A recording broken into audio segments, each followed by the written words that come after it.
ನಮಸ್ಕಾರ ಎಲ್ಲರಿಗೂ ಸಾಯಿಸ್ ಕಿಚನ್ಗೆ ಸ್ವಾಗತ. ಇವತ್ತು ಕ್ಯಾರೆಟ್ ಹಲ್ವಾ ಮಾಡೋದು ಹೇಗೆ ಅಂತ ನೋಡೋಣ. ಮೊದಲಿಗೆ 1 kgಯಷ್ಟು ಕ್ಯಾರೆಟ್ನ ತೊಗೊಂಡಿದ್ದೀನಿ. ಅದನ್ನು ಚೆನ್ನಾಗಿ ತೊಳೆದು ಪೀಲ್ ಆಫ್ ಮಾಡಿ ತುರಿದು ಇಟ್ಕೊಂಡಿದ್ದೀನಿ. ಈಗ ಒಂದು ಬಾಣಲೆಗೆ 5 ಸ್ಪೂನಷ್ಟು ನಾನು ತುಪ್ಪನ ಹಾಕ್ಕೊಳ್ತಾ ಇದ್ದೀನಿ.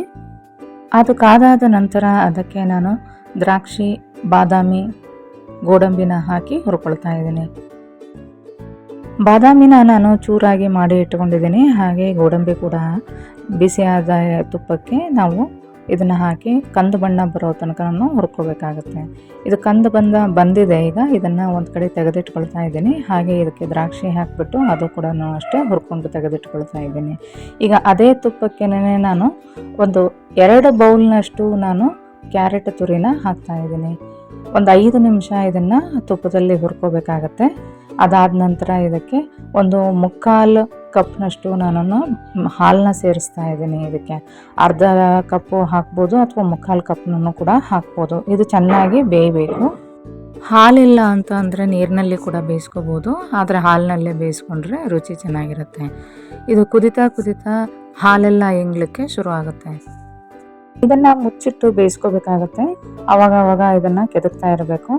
ಹಾಗೆ 15ರಿಂದ 20 ನಿಮಿಷದ ತನಕ ಇದನ್ನು ಬೇಯಿಸ್ಕೊಂಡಾದ್ಮೇಲೆ ಚೆನ್ನಾಗಿ ಇದನ್ನು ಕೆದಕಬೇಕು.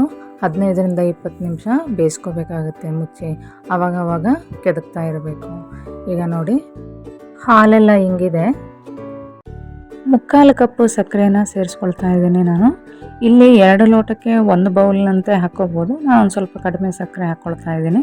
ಅಥವಾ ಇನ್ನೂ ಕಡಿಮೆ ಬೇಕು ಅಂದರೆ ಕಡಿಮೆನೂ ಮಾಡ್ಕೋಬೋದು. ಸಿಹಿ ಕಡಿಮೆ ತಿನ್ನೋರಾದರೆ ಇನ್ನೊಂದು ಸ್ವಲ್ಪ ಕಡಿಮೆ ಮಾಡ್ಕೋಬೋದು.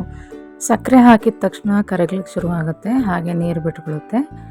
ಚೆನ್ನಾಗಿ ಕೆದಕಬೇಕು. ಆ ನೀರು ಇಂಗೋ ತನಕ ಸ್ವಲ್ಪ ಗಟ್ಟಿ ಆಗೋ ತನಕ ನಾನು ಕೆದಕಬೇಕಾಗತ್ತೆ. 1 kg ಕ್ಯಾರೆಟಿಗೆ ಅರ್ಧ kg ಅಷ್ಟು ಸಕ್ಕರೆನ ಹಾಕಬೇಕಾಗುತ್ತೆ. ಇದನ್ನು ಚೆನ್ನಾಗಿ ಕರಗಿದ ನಂತರ ಇದನ್ನು ಕೆತ್ಕೋಬೇಕು. ಸ್ವಲ್ಪ ಗಟ್ಟಿ ಆದ ತಕ್ಷಣ ಇದಕ್ಕೆ ನಾವು ಹುರಿದಿಟ್ಕೊಂಡಿರೋ ಅಂತಹ ಗೋಡಂಬಿ, ಬಾದಾಮಿ ಮತ್ತು ದ್ರಾಕ್ಷಿನ ಹಾಕ್ಬಿಟ್ಟು ಚೆನ್ನಾಗಿ ಕೆದಕಿ ಬೇರೆ ಡ್ರೈ ಫ್ರೂಟ್ಸು ಕೂಡ ಬಳಸ್ಕೋಬೋದು. ಕೆಲವೊಬ್ಬರು ಖೋವಾ ಕೂಡ ಇದಕ್ಕೆ ಹಾಕ್ತಾರೆ. ಈ ಸಕ್ಕರೆನ ಕಡಿಮೆ ಹಾಕ್ಕೋಬೇಕಾಗತ್ತೆ. ಆವಾಗ ಖೋವಾ ಹಾಕಿದ್ರೂ ಅದು ಒಂಥರ ರುಚಿಯಾಗಿರುತ್ತೆ. ನಾನು ಸಿಂಪಲ್ ಮೆಥಡ್ನಲ್ಲಿ ತೋರಿಸಿದ್ದೀನಿ. ಅರ್ಧ ಸ್ಪೂನ್ನಷ್ಟು ಏಲಕ್ಕಿ ಪುಡಿನ ಹಾಕಿ ನಾನು ಇದನ್ನು ಚೆನ್ನಾಗಿ ಮಿಕ್ಸ್ ಮಾಡ್ಕೊಳ್ತಾ ಇದ್ದೀನಿ. ಈಗ ಇದು ಆಗಿದೆ. ಇದನ್ನು ಒಂದು ಬೌಲಿಗೆ ಟ್ರಾನ್ಸ್ಫರ್ ಮಾಡ್ಕೊಳ್ಳೋಣ. ಇದಕ್ಕೆ ನಾವು ಆವಾಗಲೇ ಹುರಿದಿಟ್ಕೊಂಡಿರೋ ಅಂತಹ ದ್ರಾಕ್ಷಿ, ಗೋಡಂಬಿ, ಬಾದಾಮಿನೆಲ್ಲ ಹಾಕಿ ಗಾರ್ನಿಷ್ ಮಾಡಿದರೆ ಕ್ಯಾರೆಟ್ ಹಲ್ವಾ ರೆಡಿ ಆಗಿದೆ. ಇದನ್ನು ಬಿಸಿಯಾಗಿ ತಿನ್ಬೋದು ಅಥವಾ ತಣ್ಣಗೆ ಮಾಡಿಕೊಂಡು ಕೂಡ ತಿನ್ಬೋದು. ಕ್ಯಾರೆಟ್ ಹಲ್ವಾ ರೆಡಿ ಆಗಿದೆ. ಧನ್ಯವಾದಗಳು.